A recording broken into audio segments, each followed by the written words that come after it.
Ya, puji Tuhan, Shalom. Saya Pendeta Chandra Daud Manalu.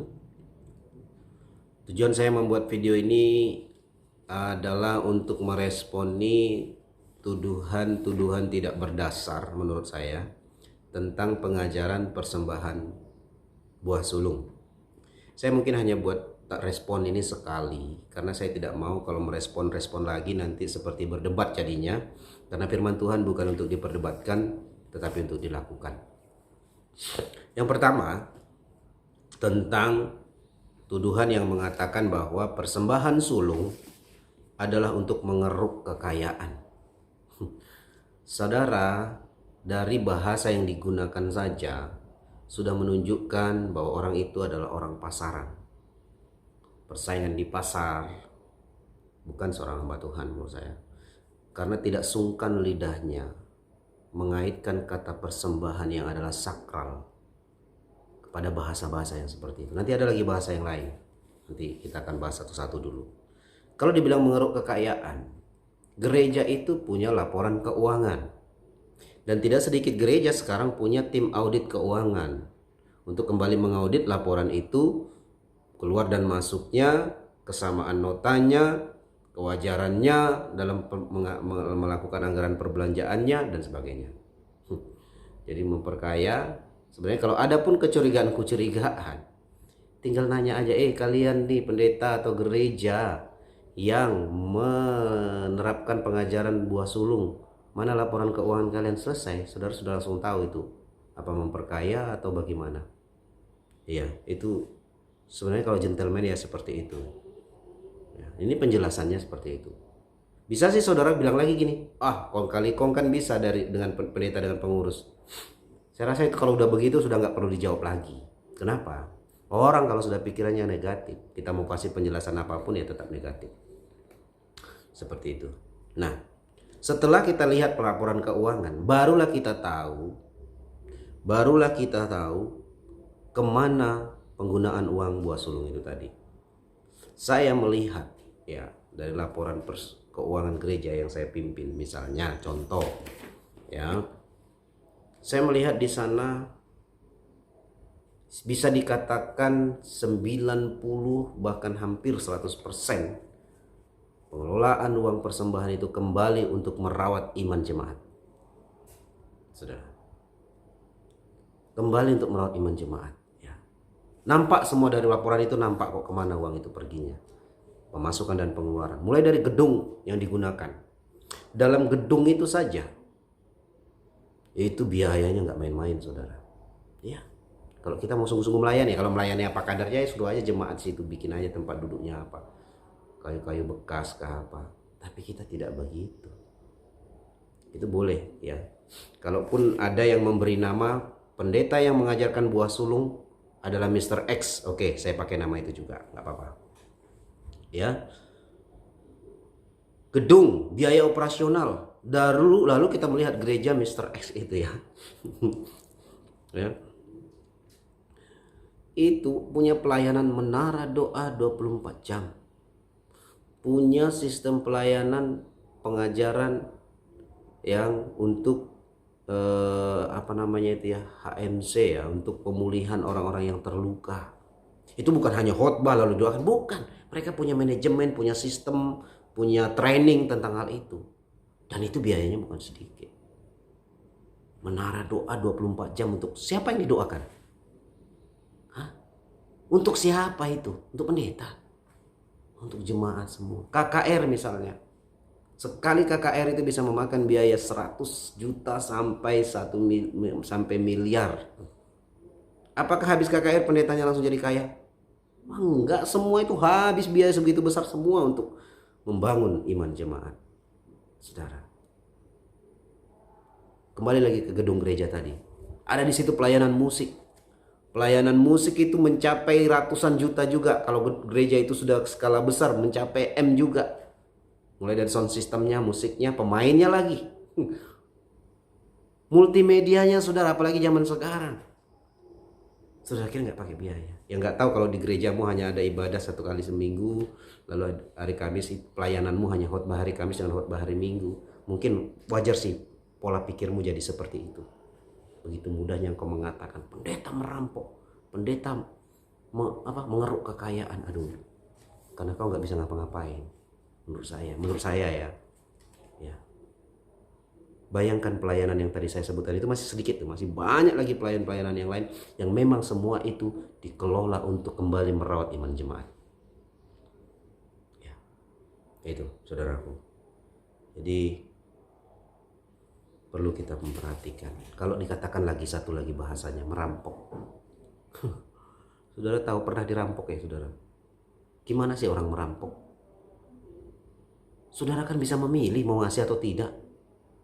Oh nanti kan diancam nggak diberkati loh. Kalau memang saudara itu anggap nggak benar ya sudah, nggak usah dipercaya, atau pindah aja ke gereja lain yang menurutmu lebih bagus. Kan gampang sih sebenarnya menurut saya. Terus kok dibilang merampok? Kayak mana sih caranya merampok? Merampok tuh saudara nggak punya pilihan. Ini bebas saja kok. Saudara boleh pulang dengan bebas dari gereja. Saudara boleh pindah dengan bebas dari gereja. Tapi saudara bisa renungkan nggak? Pelayanan gereja Mr. X misalnya mencapai 250.000 jemaat. Lebih sekarang. Apakah itu dikerjakan dengan main-main? Tanpa dana dan tanpa biaya? Nggak mungkin. Itu semua ada sistem pola pelayanan yang nonstop. Bukan hanya 2 kali dalam seminggu. Ibadah tengah minggu dengan ibadah hari minggu saja. Bukan, ada pelayanan-pelayanan yang tidak dimiliki mungkin dengan gereja lain. Nah, saya jadi ngomong begitu nih ya, karena merespon. Ya, satu lagi ada bahasa yang sangat nggak enak ya, dan itu kena ke saya, saudara. Dibilang buah sulung, persembahan buah sulung memperkaya pendeta. Waduh, saudara tahu? Pada saat arahan persembahan buah sulung yang setiap tahun itu, pendeta pun wajib memberikan buah sulung di sana. Terus, di mana pendeta jadi tambah kaya? Justru dia malah nggak dapat apa-apa pada saat itu. Dapatnya pun nanti bulan depan. Itu pun kembali normal seperti biasa yang dia dapatkan setiap bulan. Karena sudah ditentukan berapa bagian pendeta. Dan itu nggak ada 0 sekian persen. Saudara harus ngerti itu. Persentasenya sangat kecil lah, saya mau katakan itu. Jadi kalau dibilang pendeta yang tambah kaya itu fitnah. Sekarang coba tunjukkan satu pendeta yang tambah kaya karena persembahan sulung. Ayo, kalau nggak bisa tunjukkan berarti fitnah. Janganlah fitnah. Iya kan? 3 kali lah kamu fitnah sesama hamba Tuhan. Seperti itu. Jadi tidak berdasar kan? Buktikan aja kalau ada pendeta yang tambah kaya gara-gara ada persembahan sulung. Mau persembahan sulung masuk 1 miliar, 1 triliun, bagian pendeta ya tetap segitu. Baru kalau engkau gentleman cek keuangannya, kemana dipergunakan semua itu. Oke, kita masuk pada pengajarannya. Katanya di perjanjian baru tidak ada lagi perintah tentang memberi buah persembahan sulung. Itu nggak laku lagi di perjanjian baru, tidak ada lagi gitu perintah itu. Saya mau coba kita gentleman. Kalau saudara menggunakan bahasa perjanjian baru tidak ada lagi perintah untuk memberikan buah sulung, saya mau nanya, apakah ada di perjanjian baru melarang atau membatalkan persembahan buah sulung? Apakah ada di perjanjian baru melarang atau membatalkan persembahan sulung? Coba, gentleman, jangan engkau mengukur sesuatu berdasarkan sudut pandangmu sendiri. Itu egois namanya.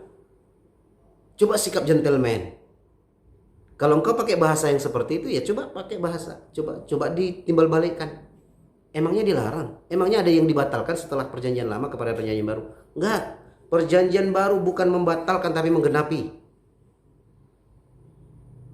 Perjanjian lama adalah bayang-bayang lalu digenapi di perjanjian baru. Itu dalam banyak konteks, bukan hanya persembahan.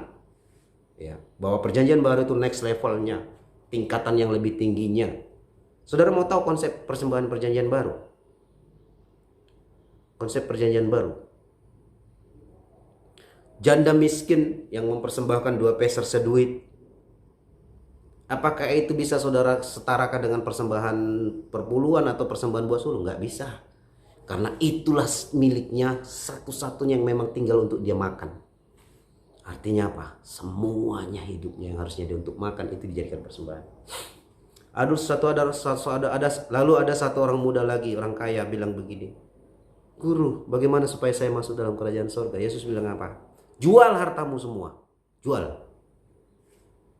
Itu konsep perjanjian baru. Apakah itu membatalkan perjanjian lama? Tidak. Menaikkan standarnya, standar persembahan.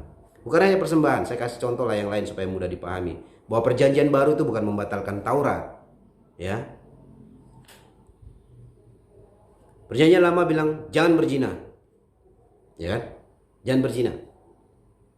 Perjanjian baru bilang apa? Jikalau engkau melihat seorang wanita lalu timbul hasrat di hatimu, engkau sudah berbuat dosa. Itu bukan berarti dibatalkan, nggak jadi boleh berzina di perjanjian baru gitu. Sama lah itu artinya. Kalau perjanjian lama ada buah sulung, ada perpuluhan, perjanjian baru nggak perlu lagi. Berarti kalau perjanjian lama dilarang berzina berarti dibatalkanlah itu di perjanjian baru. Hah? Saudara? Coba saudara renungkan itu. Itu sebenarnya perjanjian baru tuh next standar yang lebih tinggi. Ya, itu saudara ya. Maka jangan jadi orang jugul. Orang apa ya? Saya mau katakan pakai bahasa orang apa? Orang bebal yang harus berulang-ulang dibilang baru mau nurut. Jangan. Sekali lagi Yesus tidak pernah membatalkan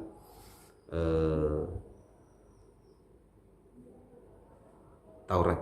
Yesus menggenapi. Ada itu juga. Pendeta satu lagi bilang ini. Buah sulung adalah hukum Taurat. Sudah gugur, sudah rontok, gagal dan batal. Loh. Yesus tidak pernah membatalkan buah sulung. Yesus tidak pernah Yesus tidak pernah membatalkan Taurat. Ya. Kalau saudara mau berbicara tentang perjanjian lama dan perjanjian, di perjanjian baru orang masih memberikan buah persembahan. Ini saya kasih contoh lah misalnya.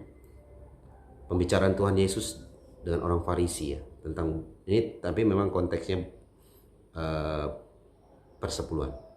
Matius 23 ayat 23. Celakalah kamu hai ahli-ahli Taurat dan orang-orang Farisi, hai kamu orang munafik, sebab perpuluhan dari selasih, adas manis dan jintan kamu bayar, tetapi yang penting dalam hukum Taurat kamu abaikan, yaitu keadilan dan belas kasihan dan kesetiaan. Yaitu yang satu harus dilakukan, yang lain jangan diabaikan. Ingat itu.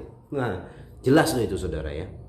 Dalam melakukan Taurat, dalam melakukan kebenaran, yang satu dilakukan, yang lain harus dilakukan juga. Jangan yang satu dilakukan, yang lain diabaikan.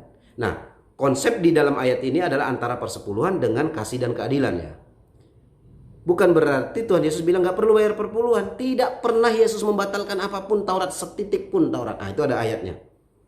Tidak pernah Yesus membatalkan Taurat setitik pun. Ya, di dalam Lukas 16 ayat 17. Lebih mudah langit dan bumi lenyap daripada satu titik dari hukum Taurat batal. Terus ada pendeta yang bilang Taurat sudah gagal, sudah batal, sudah rontok. Ngeri ya. Sanggupkah engkau mempertanggungjawabkan itu nanti bahasamu itu? Nah, iya, pasti dia akan pertanggungjawabkan bahasanya itu di hadapan Tuhan. Kalau memang konsepnya begitu, batal, rontok atau gagal, saya mau nanya, menghormati orang tua Taurat bukan? Jangan membunuh Taurat bukan? Jangan berzina Taurat bukan? Apakah itu semua batal? Taurat yang bagaimana dulu? Seperti itu saudaraku yang terkasih. Ya. Jadi jangan kita bingung dalam hal ini. Selanjutnya, kalau ditanya, apakah persembahan sulung tidak harus tiap tahun? Tidak harus tiap tahun katanya. Yuk kita baca. Nehemia 10 ayat 35. Lagi pula setiap tahun kami akan membawa ke rumah Tuhan hasil pertama dari tanah kami dan buah sulung segala pohon. Anak kecil pun sudah tahu itu tiap tahun kok bahasanya. Ya. Anak kecil pun tahu itu, saudara. Gak usah diajarin pun anak kecil tahu. Terus kenapa kok kita pura-pura bingung, pura-pura mau mendalami Alkitab lagi? Nggak perlu, udah jelas di situ katakan tiap tahun. Memang di sini dikatakan segala pohon. Ya, pohon itu berarti dia pohon yang sifatnya pohon tua atau pohon keras yang memang dia akan terus menghasilkan buah continue. Tapi memang di sisi lain ada, nanti saudara baca aja di Rumah Imamat 23 ayat 10 misalnya, saya kasih contoh di sini. Ada yang dituai, itu seberkas. Padi, gandum itu seberkas. Saya kasih contoh ya, kebetulan orang tua saya dulu pernah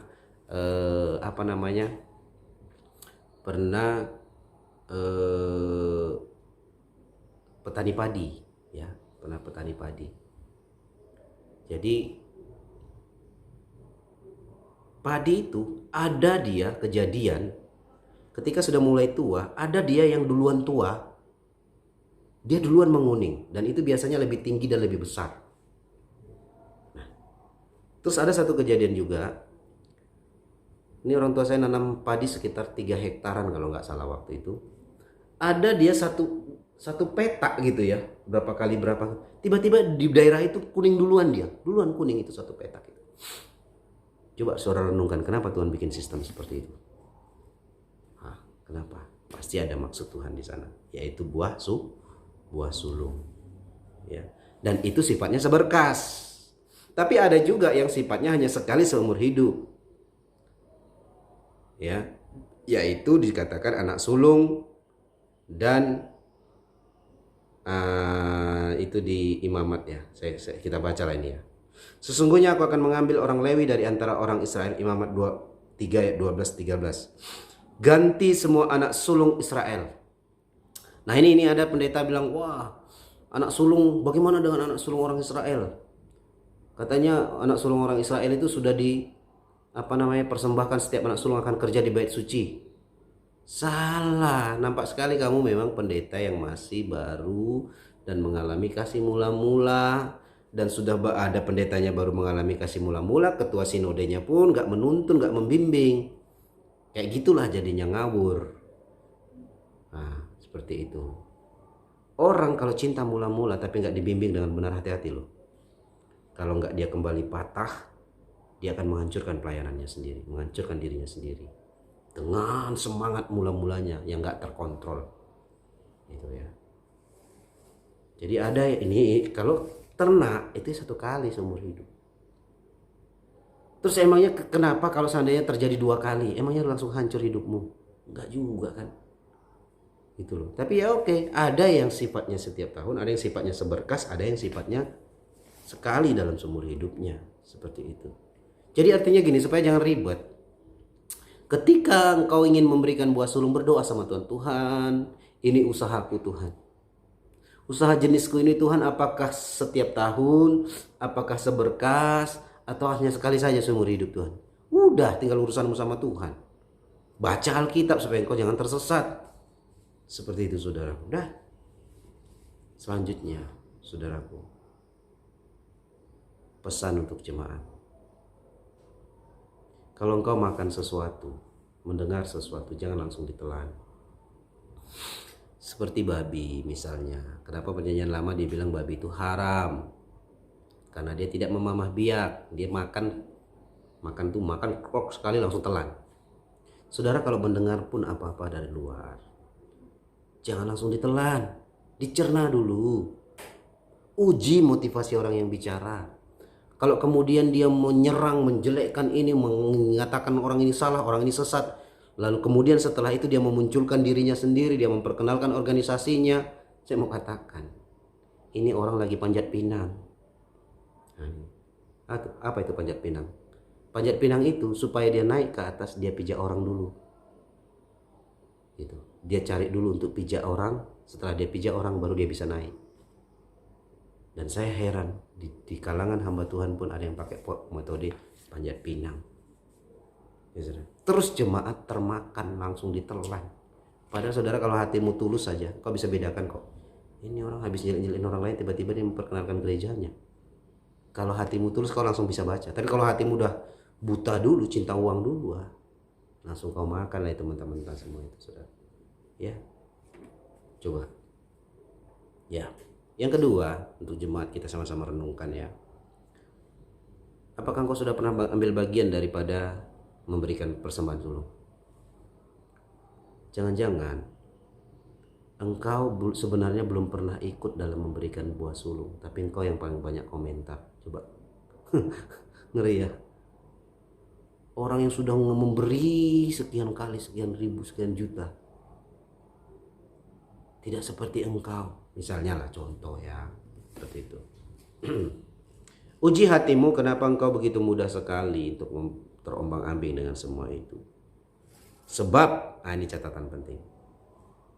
Tidak pernah ada paksaan dalam persembahan. Karena itu adalah antara engkau cinta Tuhan atau cinta uang. Saudara. Tidak ada pernah paksaan. Itu adalah antara engkau cinta uang, cinta Tuhan atau cinta uang. Ya. Itu sebabnya Tuhan menulis di dalam Timotius, di dalam Alkitab kita ya. 1 Timotius 6 ayat 10 misalnya. Ya, di sana dikatakan, karena akar segala kejahatan adalah cinta uang, sebab oleh memburu uang beberapa orang telah menyimpang dari iman.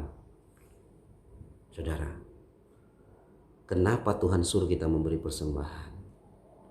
Karena Tuhan tidak mau kita mencintai dunia ini, yang mana dunia ini sudah pasti kita akan tinggalkan.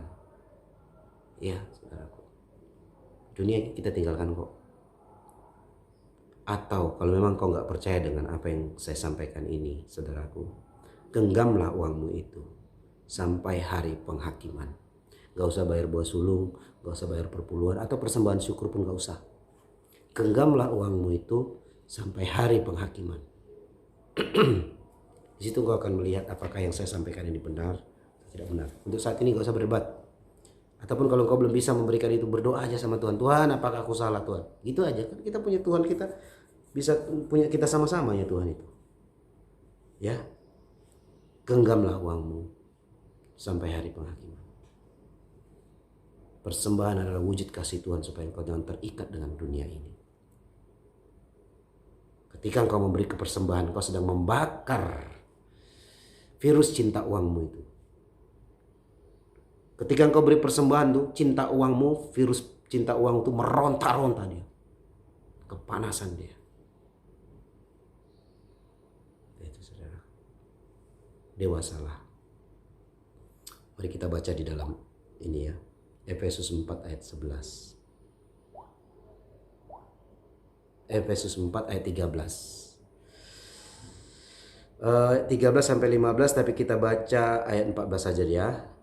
Sehingga kita bukan lagi anak-anak yang diombang-ambingkan oleh rupa-rupa angin pengajaran, oleh permainan palsu manusia. Oleh permainan palsu manusia dalam kelicikan mereka. Hati-hati saudaraku. Ya. Janganlah kita jadi anak-anak yang mudah kali terombang-ambing. Ya karena apa? Cinta uang tadi. Orang yang cinta uang akan senang sekali, akan sependapat dengan pendapat yang membuat uangnya itu aman. Karena dia cinta sama uangnya. Gitu, saudara. Tetapi janganlah kita menjadi anak-anak yang diombang-ambing. Oh, dengar pendeta ini khotbah, iya. Dengar pendeta sana, oh iya ini lebih iya lagi. Oh, dengar di sana, oh iya lagi. Makanya dewasalah, baca Alkitab.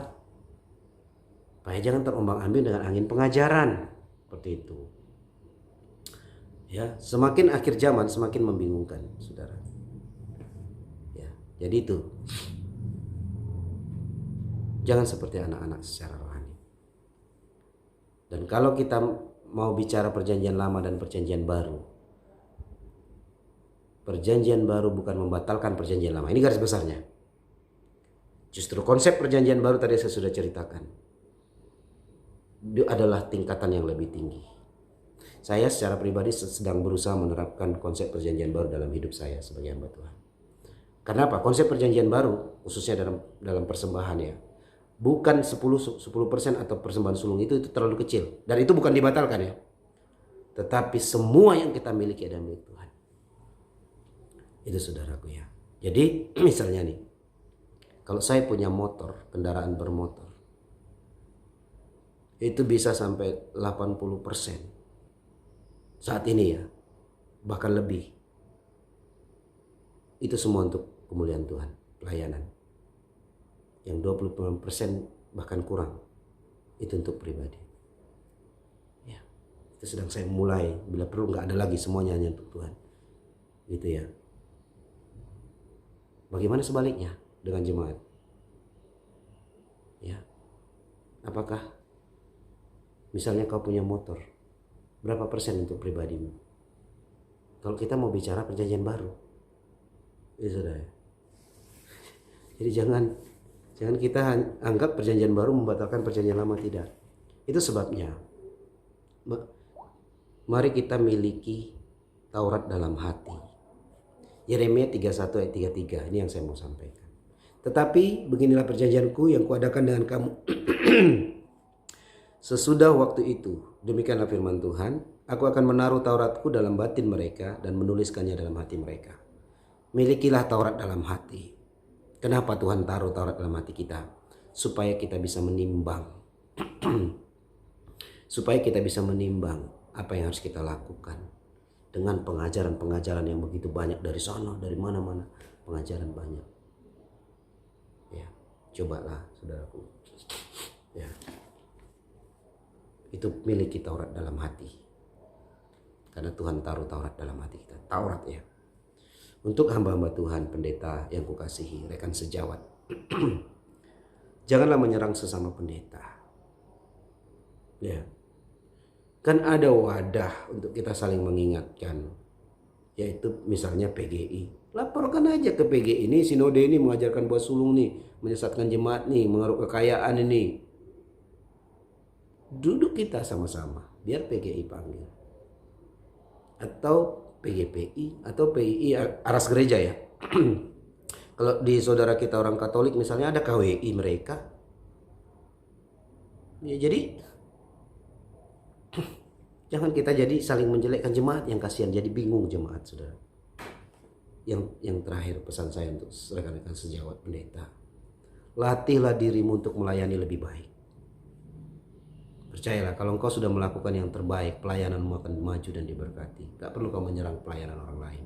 Gak perlu, percayalah.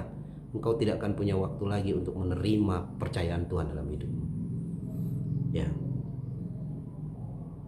Saya pikir itu saja. Kiranya Tuhan memberkati kita semua. Shalom.